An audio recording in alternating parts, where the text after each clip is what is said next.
High, তোমরা সবাই কেমন আছো? আশা করি ভালো আছো। আমি চলে আসছি প্রীতম পিয়ম পেজ থেকে, প্রীতম পিয়মের মা।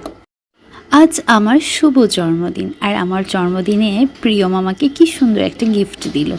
এরপরে আমরা সবাই মিলে কেক কাটবো। আর কেকটার জন্য দীপাকে অনেক ধন্যবাদ, ও কষ্ট করে কেকটা বানিয়েছে। সাথে তো আমিও ছিলাম, নিজের বার্থডে কেক নিজে বানিয়ে ফেললাম। সবাই মিলে খুব আনন্দ করে আমার বার্থডে কেকটা কাটা হলো, এবং ভাইয়া এখন আমাকে কেক খাওয়াই দিচ্ছে। একে একে প্রীতম, প্রিয়ম, আমার হাজব্যান্ড, বৌদি সবাই মিলে অনেক মজা করে কেকটা খেয়েছি।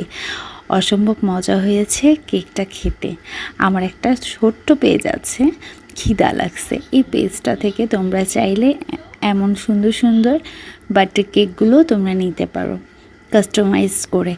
এছাড়া সবাই মিলে আমরা খুবই আনন্দ করে আমার বার্থডে সেলিব্রেশন করেছি। সবাই একসাথে বসে কেক খাবো।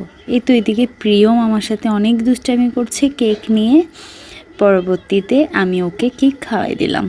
একে একে সবাই কেক প্রিয়মকেও খাওয়াচ্ছে।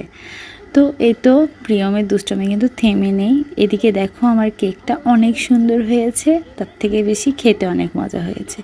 আমার ছেলেদের পক্ষ থেকে ছোট্ট একটা উপহার, কিন্তু সেটা আমার জন্য অনেক কিছু।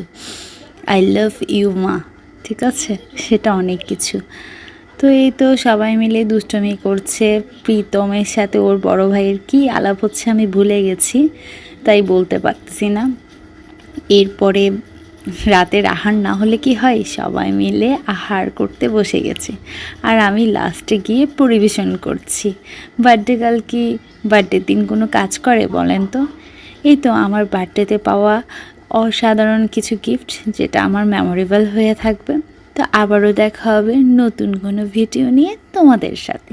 ততক্ষণ সবাই ভালো থাকবে, সুস্থ থাকবে, প্রীতম পিয়ম পেজের সাথে থাকবে। টাটা।